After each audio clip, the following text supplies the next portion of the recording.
Well, I didn't think it was going to happen, but we have football right now, and we're going to break it down for you. Yes, sir.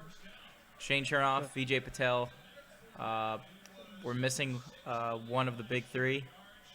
Ben Siegel with us here in spirit as we begin to break down the 1 o'clock games. It's about 6 o'clock here on the East Coast, and we're halfway through some of the 4 p.m. games.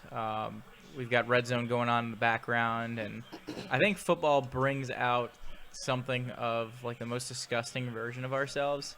What have you eaten so far today? Um, honestly, the only thing I've eaten is McDonald's that Okay, I brought over. and that's the McDonald's that you brought over for Yes. us to eat before. Okay, Yes.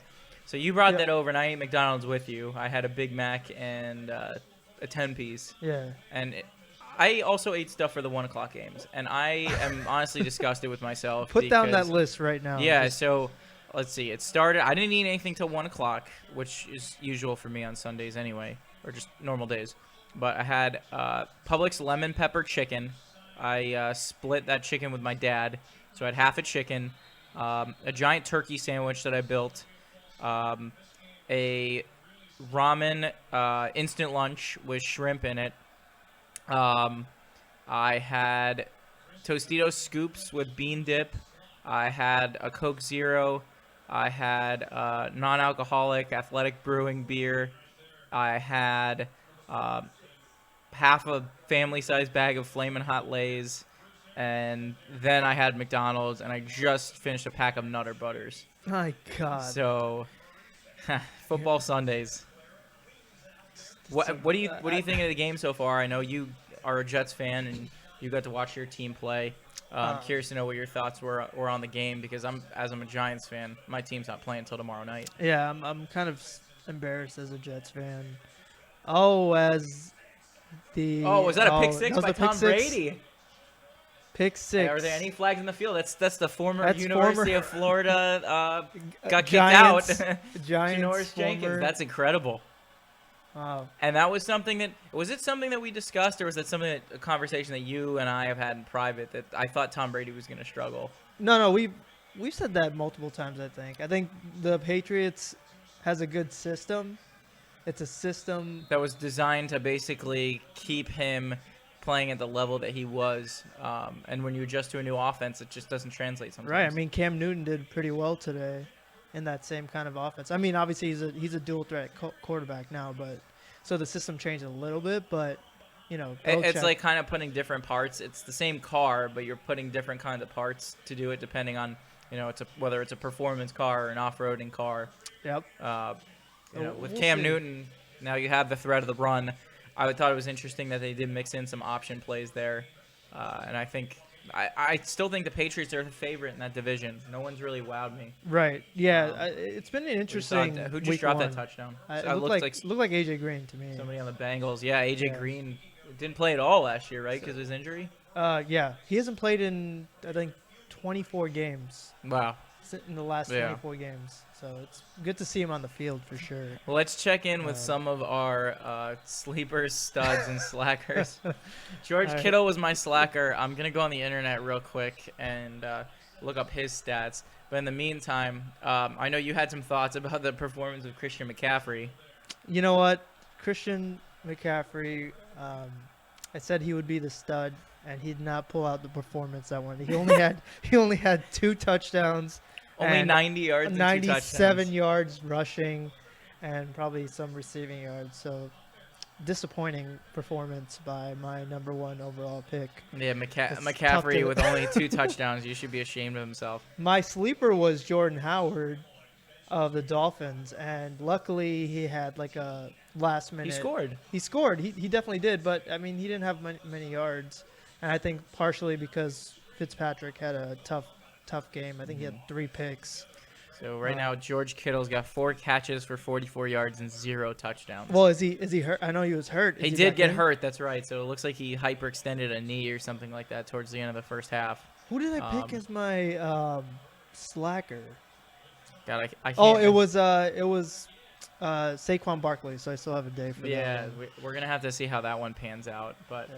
I mean, Kyler Murray looks decent, and sometimes quarterbacks go into a sophomore slump, but it looks like Small weeks-long sample size. As we saw, Randy Bullock just made a 50-yard field goal, and something that you and I were talking about before we decided to start recording was I think we're going to see one of the best years for kickers, and here's why. Did you notice that when the NBA started playing in the bubble that the offensive efficiency increased pretty decent relative to what you would see during like the normal wear and tear of an NBA season? Yeah, I want to know what the percentage of, especially like free throws, like the percentage made, what the difference was before and now, with Because- no fans behind you, like distracting them. Because you So- think it'd be appreciably higher, right? Yeah, Based on It'd be good to see that. Mm-hmm. Yeah. And not only free throws, but just 3-pointers, because Or you're still dealing with like sight lines that are a lot better than having a couple thousand people either behind you, in front of you, to the side. Your sight lines get altered, and these kickers are basically kicking around in an empty stadium right now. Sure, you have crowd noise pumped in, but I don't think like that's the thing that throws them off. I think because light travels faster than sound. Yeah. When you got limbs and arms and all sorts of things moving in the background, it's tough to really focus on the task at hand. And I've seen a lot of 50-yard field goals that have been made no problem so far. Home field advantage is going to be very different this year. I don't think it's much of an I don't think it's much of an advantage at all. Yeah. you Except could for a couple argue. stadiums maybe that actually allow some fans. So Jacksonville today had fans. So Yeah, I think thought that was might odd. help a little All the the Duval County. yeah, all the barrel-chested, toothless people that came straight off of. As you're talking about it, Jacksonville somebody Beach. missed. Yeah, okay. And look, okay, so just as I mentioned that field goal kickers were gonna have their best year ever, we just saw a 49-yarder that was missed to the right. Well, to be fair, There were cardboard cutouts though. Yes, the They cardboard. weren't empty seats. The cutouts are very distracting. It's. It's interesting like seeing some teams have cardboard cutouts and some teams don't. I wonder like who's in charge of that. Is it like the top of the organization that says, all right, we don't want any cutouts? I was gonna say I don't know if that's like marketing. Yeah. I guess how high up does that decision go? Who knows? In other words, do the Dolphins talk to Stephen Ross and be like, Mr. Ross, 99% of the organization want us to put cardboard cutouts? So he's like, no, I don't want them. Yeah. So speaking of going back on the early games, the 1:00 games, I'm gonna like see some of these scores. Yeah, there are we no can- real surprises. I mean, I think the Bears pulled one off at the end of their game. hmm I want to talk about that game because both of those teams are so bad and so inept that each one gave the other like a countless amount of chances to win the game. If you didn't watch the game, the Lions were winning, I think, like pretty much the whole time, wire to wire, and the Yeah. Bears were struggling to come back. The Lions had, I think, it was definitely a double-digit lead. Matt Stafford throws an interception. The Bears go right down the field and score a touchdown with Mitch Trubisky, who like started the game basically like 10 for 20 with no touchdowns. Right. Randomly turns it on in the fourth quarter, and he looks like the player that the Bears finally wanted to draft. Throws an absolute dime to Anthony Miller at the end of the game. Right. As in the Saints game right now, Ronald Jones rumbles ahead for a couple yards. He's doing And- good, man. The interesting thing about Ronald Jones, I had him in fantasy last year, and he would just get 2-3 yards at a time, and they would just give it to him on the goal line. They're giving it to him more often than they ever have. Yep, I just saw Gronkowski in the background showing him blocking. Has he been quiet today? It seems like he has been. He's got one catch, but I think they're gonna use him towards the end, just like they always do. I know it's just one game, but I gotta think that he's a little washed. You Yeah, can't be that physical for so long, take Right. a year off, and then come back. Oh, could you imagine if there was if that was Gronk, as touchdown you to were saying Brady? it. Touchdown. Brady just threw one. OJ hits OJ Howard, the other tight end in Oh Tampa. man, they have three, I think. They have, Yeah, I don't know yeah, if I think they Brady- do. I couldn't name the third one if I tried. I don't know if Brate's still on the team, but Oh, Cameron the Braid. Yep. Yeah. The one of the very few Harvard alumni that is currently Oh, I in didn't the know game. that. Yeah.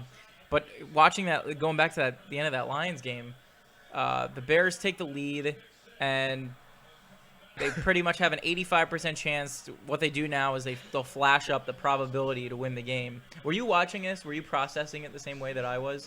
Probably. Yeah, because you were weren't watching Red with Zone? me for the 1 o'clock games. I was watching Red Okay, Zone, yeah, but me too. they pretty much just had it locked on that game. Yeah. And the Lions get the ball back, and they've got 45 minutes to score, or 45 seconds to score. And the Lions go pretty much all the way down the field because the Bears, at the last minute, forget to cover Danny Amendola, who breaks a 40-yard run. Right. And second down, they're very close to the red zone. Matt Stafford throws a pass to DeAndre Swift, who's a rookie running back, at the 4-yard line. There are defenders around him, but there's no defenders near him.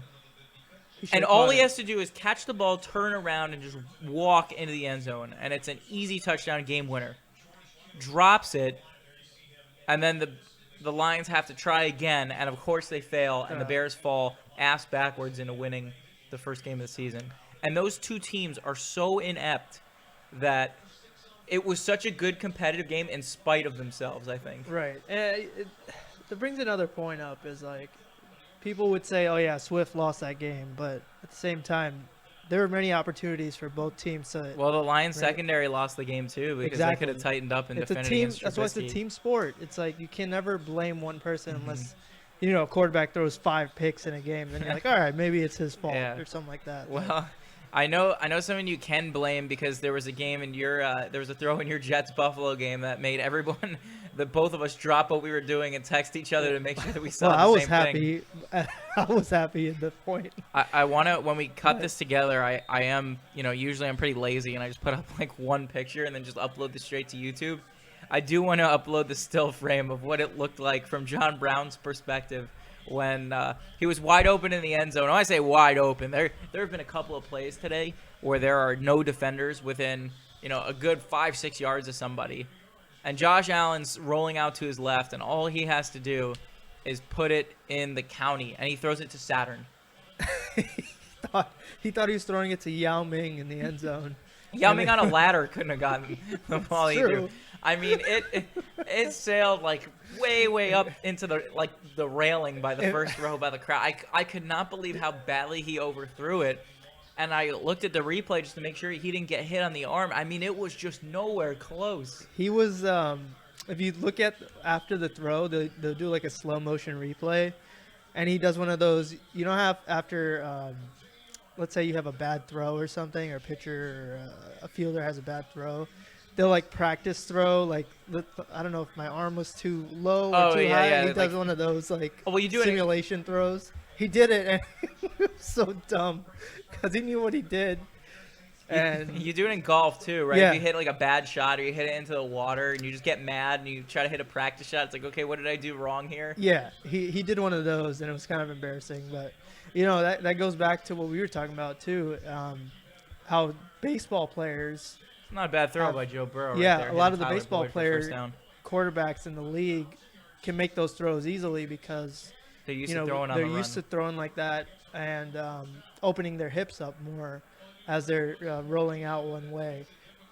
You guys like Russell Wilson, Pat Mahomes is one of the best ones. Aaron Rodgers is not a baseball player, but he's notoriously known. He was just always an athletic guy that, he was the guy making throws on the run before it became, I don't want to call it mainstream because ideally you always want to have your quarterback making throws on the run. Right. But that's a guy that outside the pocket is more comfortable than what you used to see in your average NFL quarterback, which was 3-step drop, 5-step drop, get rid of the ball, not scramble outside. I mean, Vic was somebody that did that, but even Vic had problems with accuracy. Yes. I mean, the guy had the strongest arm in the world, but would sometimes have issues, hitting receivers in stride, or he would overthrow somebody, or he'd throw an interception. And, sometimes decision making wasn't the best. Eventually put it together later in his career when he was in Atlanta before prison and then after when he was on Philadelphia. But Rodgers was the guy that you almost, as a Packers fan, I have to imagine that you were pretty comfortable when he would venture outside the pocket. And I was like, he'll find somebody. Yeah, absolutely. I mean, he's one of those freaks of the NFL. And that's why he's going to be a Hall of Famer. Mm-hmm. And I think he kind of changed what NFL scouts were looking for in quarterbacks. Not in and of himself, but like an archetype. They want somebody that can extend a play, And as you see quarterbacks become more athletic, I think Patrick Mahomes is doing it now, where you have somebody that's not only fast but can throw it in so many different ways, just different arm slots depending on what you insane, need. man. The guy, yeah. And if you're a Bears fan, avert your eyes, and I'm sure it keeps a lot of Bears fans up at night knowing that they could have either had Deshaun Watson or Patrick Mahomes, but instead they chose Mitch Trubisky. But again, like you never know how a player's gonna pan out. You don't, Yeah, and I don't Trubisky. think any. I mean, to be fair, no one knew who Patrick Mahomes coming out of Texas A&M was. Back in Absolutely. 2016. Yeah. And there were people even as recently as when he was in the league saying, "Well, the Chiefs should keep Alex Smith because you don't know that Patrick Mahomes is going to be any good." Right. And then you have somebody that can be the best quarterback in the NFL for the next decade. Exactly. It's very strange, how that works. And there haven't been. It's not like you see a quarterback from Texas A&M and it's like that's a proven NFL quarterback. There have been a lot of great passers in the history of Texas A&M. Dak Prescott. Dak Prescott was so he was Texas A&M, and did he transfer or did he transfer to there or from there? I know he's there for a little bit. It doesn't matter. Your point is well taken. Yeah. Dak Prescott's one of those guys. I think of I think Kenny Hill was there for a long time. If you remember Graham Harrell, he had a great connection with Michael Crabtree for a long time. That one might be a little bit of a dated reference now. Oh, sorry. Dak Prescott was Mississippi State. Right, I knew he graduated Yeah, from I there. thought it was Texas I think A&M he for some started out at Texas A&M, and Did they he? have transferred there. I could be wrong about that. But, Yeah, I think I was just. They have similar colors, right? Maybe that's what Or- it was. Well, I'm thinking Texas Tech. Oh yeah. Texas Tech, Yeah, you not might- Texas A&M. But Yeah, never mind. man, and you had an observation today about some Florida players that were playing really well in the NFL. Yes. I think C.J. Henderson of the Jags. I believe the Jags made a game-saving or game-clinching play at the end of the game. Oh yeah, that Against Jags defense was surprisingly good this year against. Well, I guess they bent, but they didn't break against the Colts, who didn't punt at all that game. Did you know that? Yes, somebody said that after the game. That's pretty good. That's pretty amazing. So now I'm starting to rethink my take. I'm wondering if maybe the Jaguars won in spite of their defense, and then they did just enough to win, as opposed to their defense being the reason why you won the game. But one thing that you always see, it's death taxes and Phillip Rivers having to go the length of the field at the end of the game. Oh my God. And Yeah. it seems to happen every time. But did you see what happened at the end of the game? That T.Y. Hilton dropped two two passes. Yeah, that could have put him in a better position to win. Yeah, you don't normally see that from just like a consummate pro like T.Y. Hilton. You Yeah. think that he would be the guy that would really elevate Phillip Rivers and make him better, because you have a lot of receivers that extend guys' youths, especially in their old age. I'm trying to think of an example, but when I guess this might be a dated reference too, but when Brett Favre was on the Jets, did he have Brandon Marshall? Were they on the same team at the same time, or was that different? I think it was a different time. Okay, but we're making all sorts of mistakes, but that's okay. It's football Sunday. It's week football week one season, for week one. It's week one for everyone. We're still getting into it. we're Still a little all rusty. learning. We're all learning a little bit, and remember, this is the show that predicted that the Orioles weren't going to win a game. But also, Famously, it's not. they have not 20 our fault. wins right now. Think about how many teams have such a different squad right now in 2020. No, we were just talking about they do, because Tom Brady. With yes, you're so the right about Bucks. that. Yeah.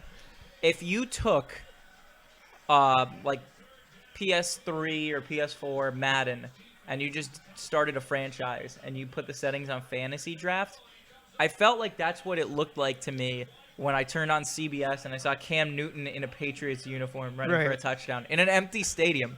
It was like someone messed with all the settings and just like changed up the programming.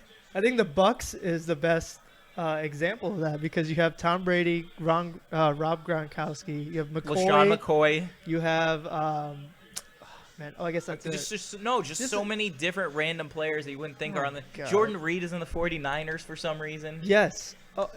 Also, I don't know. Going back to the Gators, Dante Fowler is on the Falcons now. What? Yeah, So I had no that's why idea. he was making big plays today.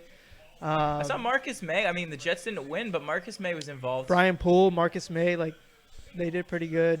John Bostic That's right. John Bostic made is some on. moves. I think he's on the the Lions Washington. now, or, oh no, football he's on team. Washington, right?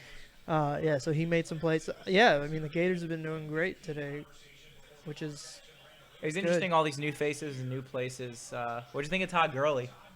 hey, Todd Gurley's doing Todd Gurley's things. You know, he's running forward with the ball and he looks healthy. He had some big runs, and I think he had 1 touchdown or 2 today. I know he had at least one. He was Yeah. jumping over the pile. Oh, And, there you go. but 14 rushes, 56 yards, and a touchdown. And a touchdown, Hey, yeah. that's fine for first year. look, he's new back team. home. Remember, he went to played his college ball at Georgia. Right.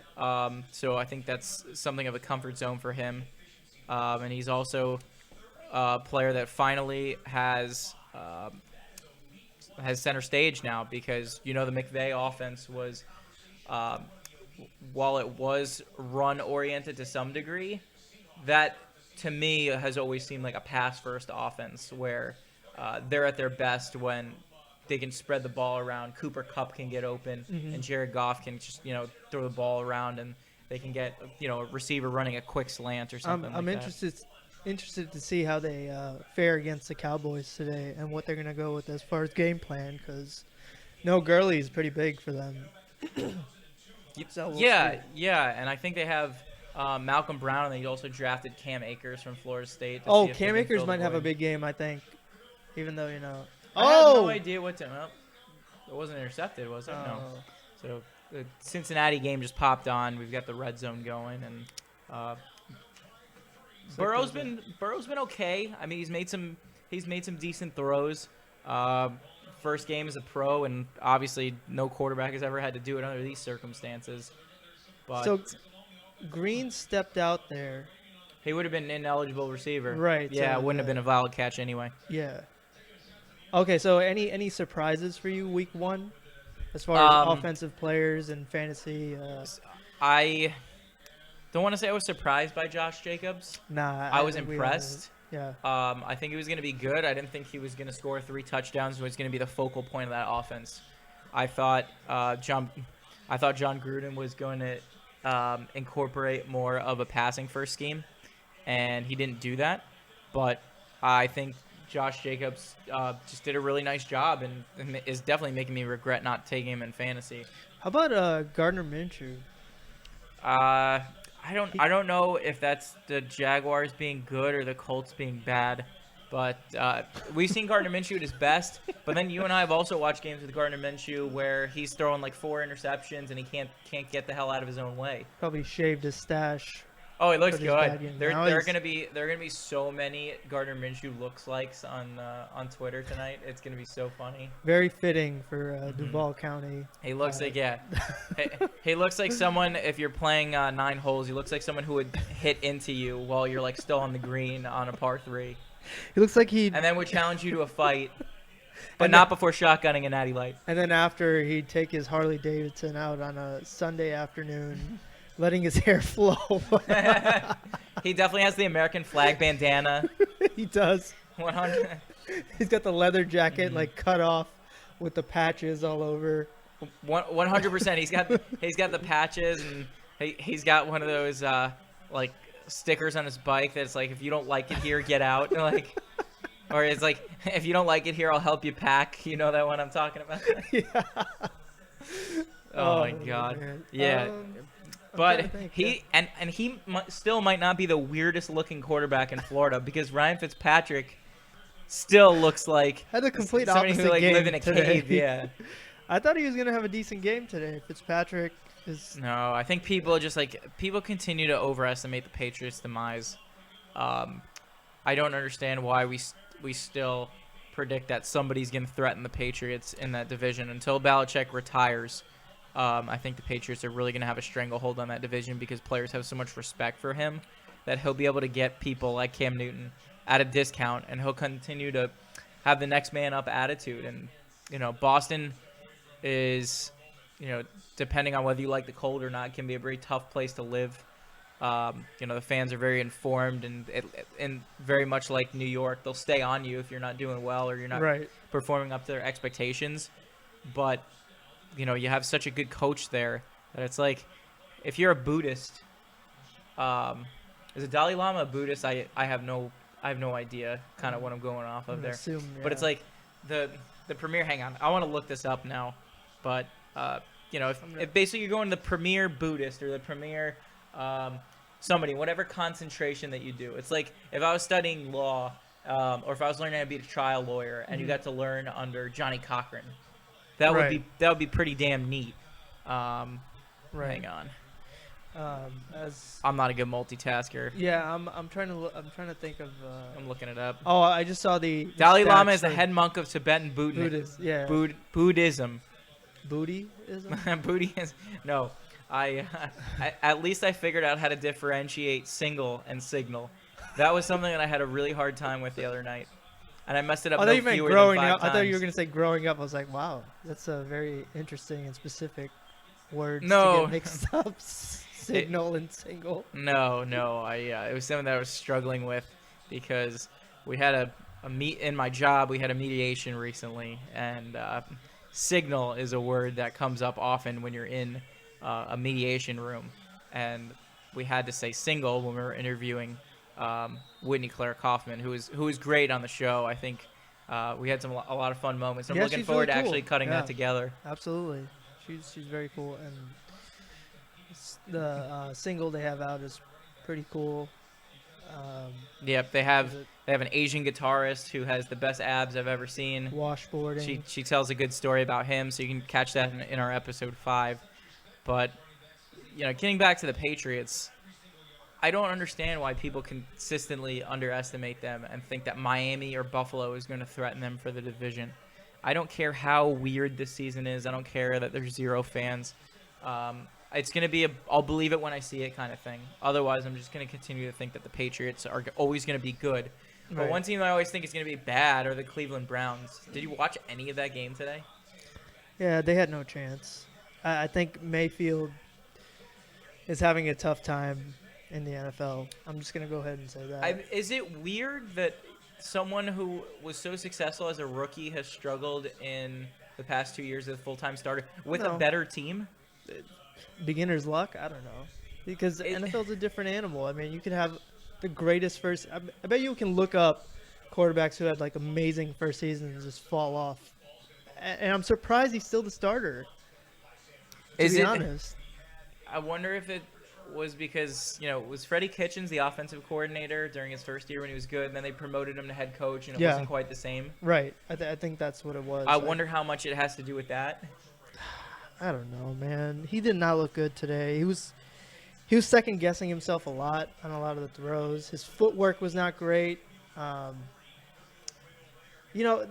And they have such a good team. If you look at their roster, they have OBJ, they have Jarvis Landry, who I think is a Chubbs. little bit overrated, but he's solid. Yeah, Nick Chubb. You can have a winning team with. They have Njoku, who's a really good.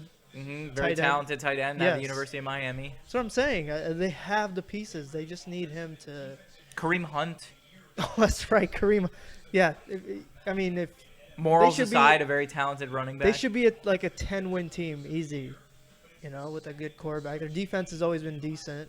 Not always, but in recent years.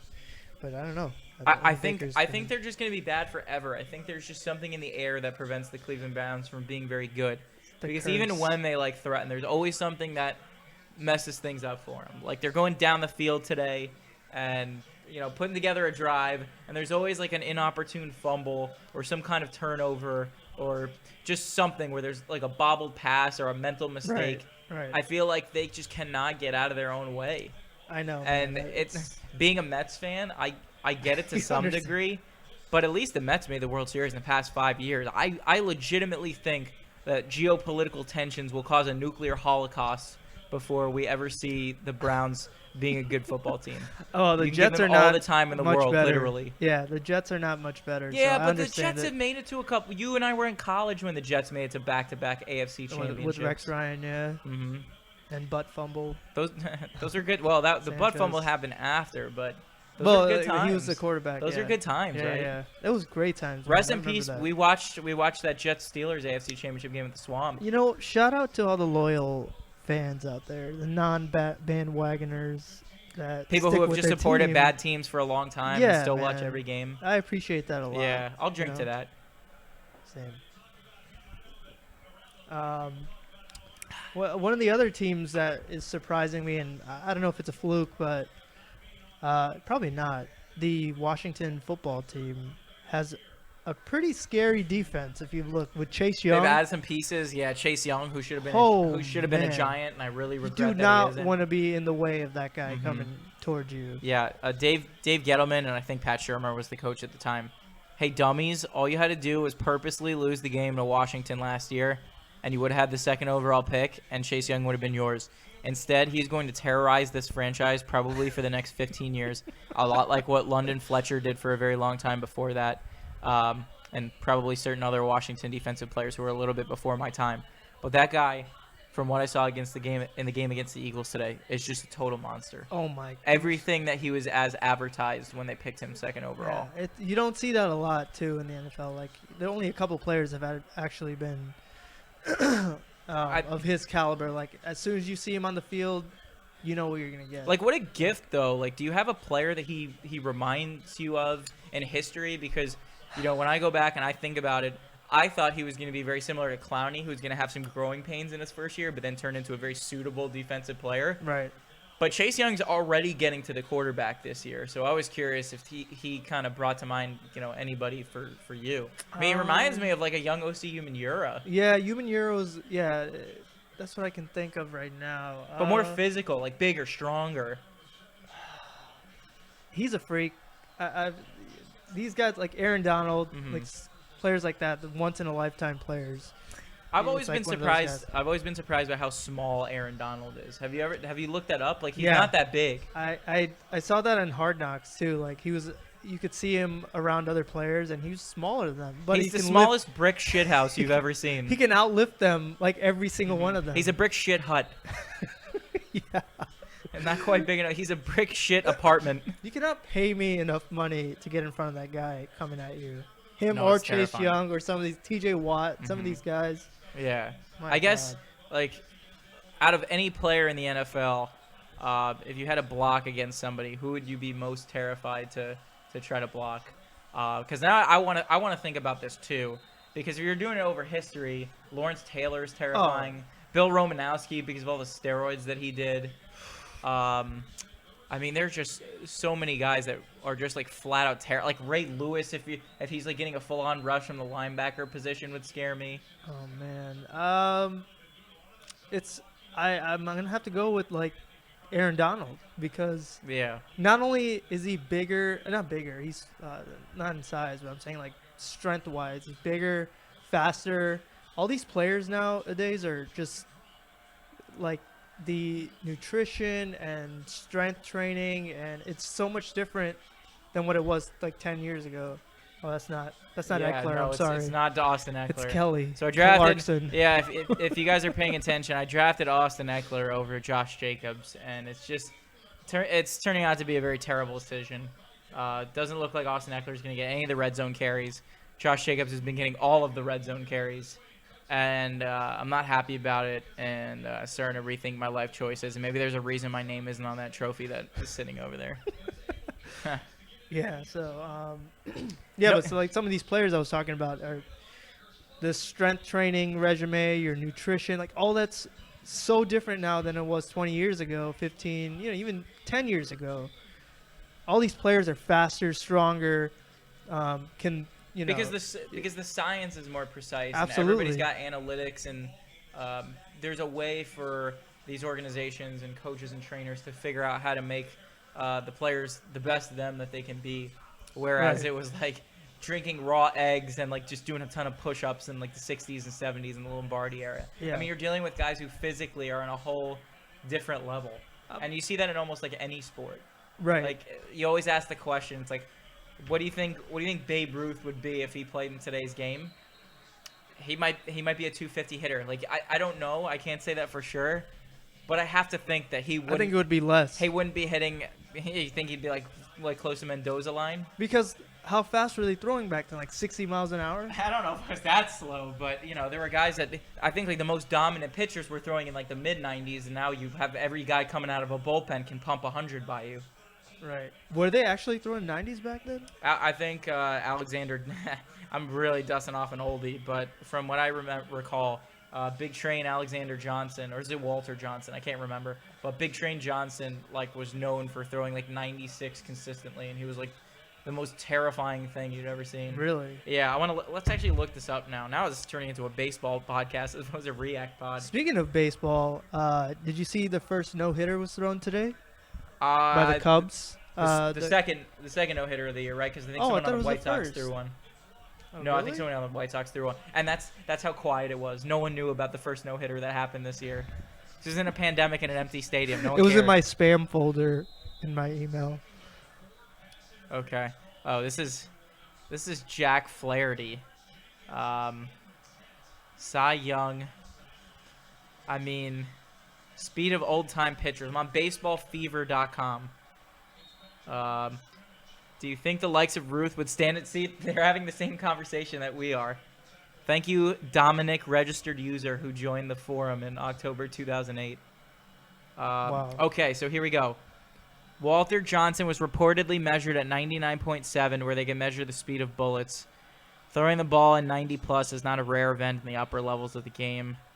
I don't know of any This is a great sentence. I don't know of any underhanded pitcher who can throw 90.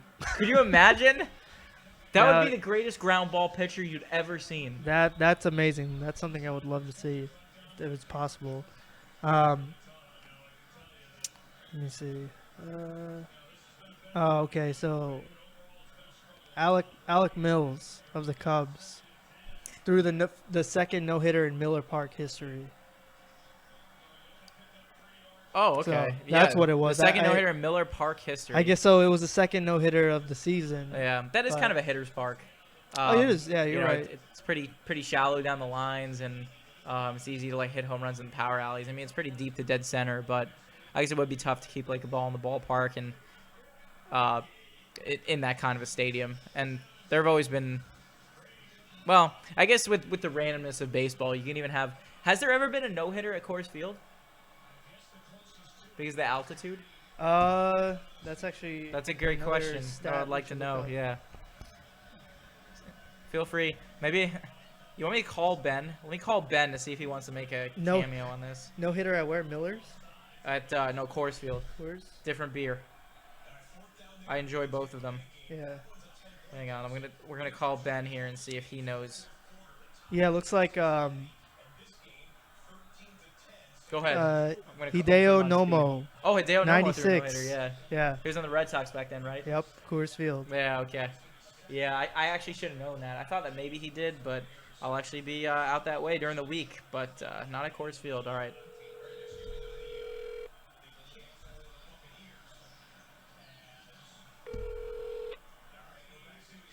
Hello? What's up, bud? You're on the React pod. What's up? So we were talking about no-hitters and Babe Ruth, even though this was supposed to be a football React pod. First of all, I wanted to see if you had a minute. I want to get your thoughts on some of today's games. Do you have any analysis, or were you working?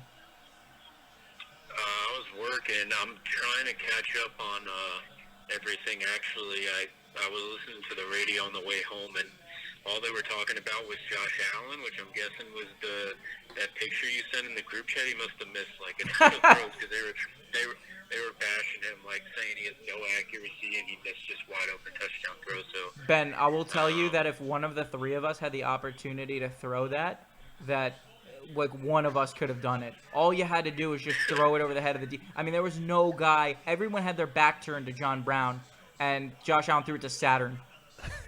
There was not one other picture in that person, and the picture was of the entire end zone. So I can't wait to see the highlights from the 1 o'clock games. I just turned on the Bucs Saints game, but I haven't caught any of it. So Brady struggled a little bit. He had threw it to O.J. Howard for a touchdown, but he also has a pick six. Mm-hmm. So Wow. what we were talking about and what I wanted to get your analysis on was whether or not you think Babe Ruth would be a good hitter in today's game. Vijay thinks he would have hit along the Mendoza line. Oh, no. I think, I mean, you could even argue the pitchers back then, I mean, they weren't throwing as hard, but, I mean, they were using pine tar, like, they were putting a spit, like, they were using illegal substances, and the balls were, like, spinning like crazy, and, I mean, you could argue that it was probably even tougher to hit back then, just because of all that stuff that the pitchers were doing. Right. I think he'd have to be a DH. I don't think there's any shot he'd be able to play the outfield DH, or he'd have to get moves at first. But no, I think for sure he'd be able to hit in today's game. He'd be like a Pablo Sandoval version of. Yeah. Actually, the only way he'd be able to even get at bats in today's game is if the strength and conditioning staff agreed that he didn't have to partake in any sort of stretching or off-season workouts. There would definitely be some kind of clause in his contract that says, like, you have to stock the clubhouse with, like, those big Texas cinnamon rolls, like, no fewer than 24 at any given time. Cinnamon rolls, hot dogs. He was exempt from any weigh-ins. There's no weight clauses. You just show up. This is game time. This is when we got to be here, and as long as you keep hitting, you won't have to step on the scale. Just beer league softball player, like no slides, like you're never legging it out for a triple. It's just you either stand up at second with a double, or you just like beat the shift and you just like hang out at first for a single. I'd honestly imagine him as a baseball version of John Daly, like just smoking. Easily. Eating after the game, like not giving any F's.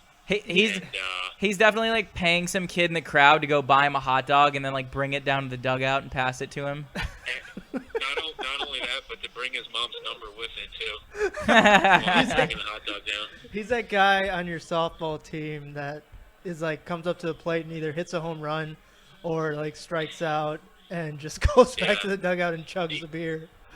Yeah, either way, it doesn't matter the outcome. He's definitely shotgunning a beer when he gets back into the dugout.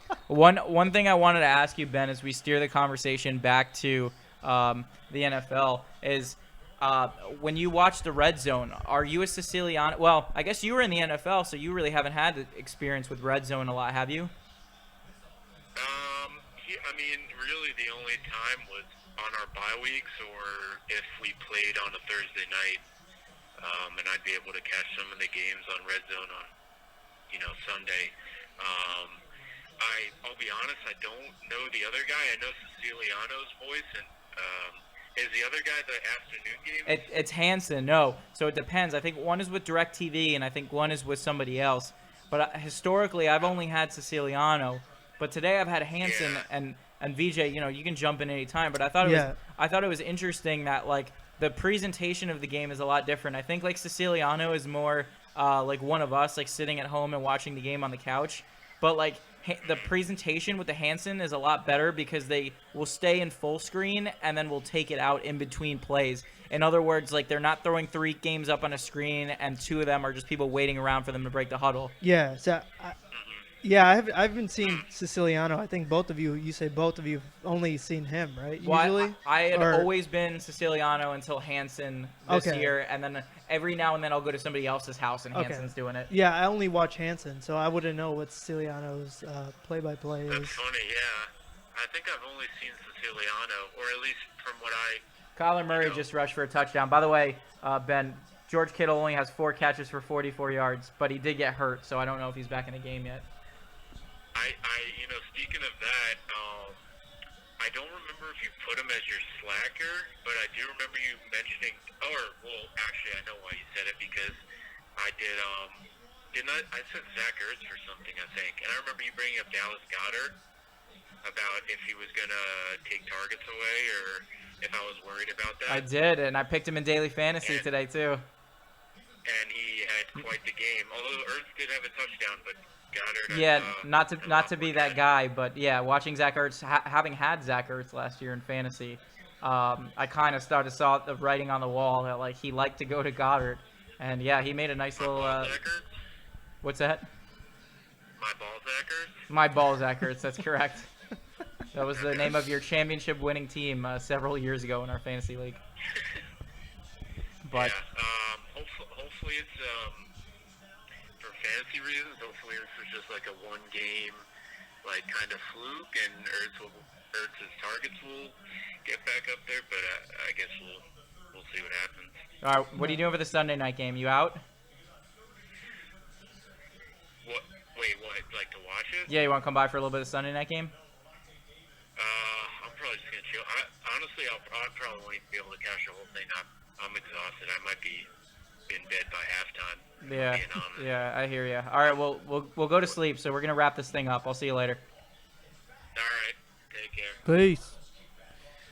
That was That Benjamin's- was the best we can do. We interviewed one of our own co-hosts just now. That was. How do you feel about that? I'm all about it. This is how you adapt to different situations. I thought the sound quality was actually surprisingly good. I'm interested to see how this sounds in post. I would like to do, if it does sound good, I would like to do more phone interviews that way if it's convenient with some people. I agree. Because I don't know, I just really like the way that it sounded. I like the way that it flowed. It sounds But, like the radio interviews that they do. Right, it sounds Yeah. like a sports radio Yeah, interview. which is great, and I like that. Which that vibe. again, I don't want to get too sportsy. Well, I say that while I'm wearing a Mets headband, and while we're talking about nothing but baseball and football through all this, except for the food that we ate at the beginning. We're gonna put on the poll, what is your favorite food? But we're gonna look at the scores one more time before we let you guys go. Right now in the fourth quarter, Chargers are ahead of the Bengals.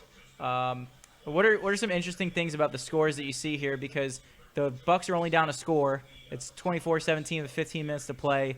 And, All one-score games. Yeah. What do you think about that Super Bowl hangover? The Cardinals are ahead on the 49ers. Does that mean the Cardinals are good, or are the 49ers just having some issues blowing a lead after the Super Bowl? I think the Cardinals were just waiting for one piece, and I think with D-Hop there, they've become that team that can be an issue. They're deeper, in the and they didn't. NFL right now. Right. I don't think they need Larry Fitzgerald to carry them anymore. No, absolutely not. They needed a superstar receiver because remember they haven't probably had two amazing. Oh my, he looks like a Batman villain. Cam Newton looks like a Batman villain right now. Hang on, I'm gonna take a picture of this. Looks like Penguin. Can you wearing a bright... fill for me while I take a picture? Yeah, so we're panning over to Red Zone, and they have Cam Newton post game conference in a bright yellow suit with a red rose. He's got a little rose on it that looks like if you like tickle it, it'll like spray water at you. And a hat. I don't know how to explain that hat. Like a cow. It's not a cowboy. Wait a minute. Hat. No, I know who he looks like. He looks like the man in the yellow jacket from Curious George.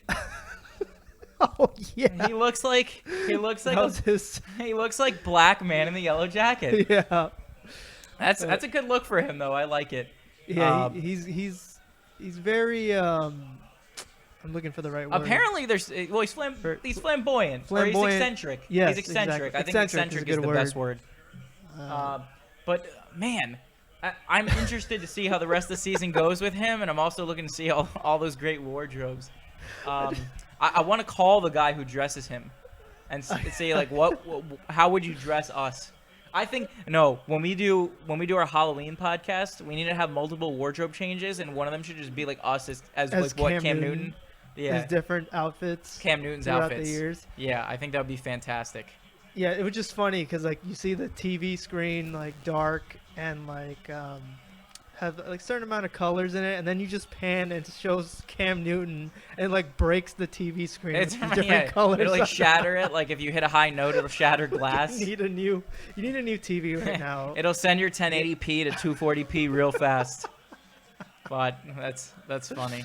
All right, you wanna go finish this up? We'll close this thing out and we'll let everybody enjoy the rest of the fourth quarter. Absolutely. All right, this was fun. We'll see what happens. Hang tight. Stay tuned. Stay safe.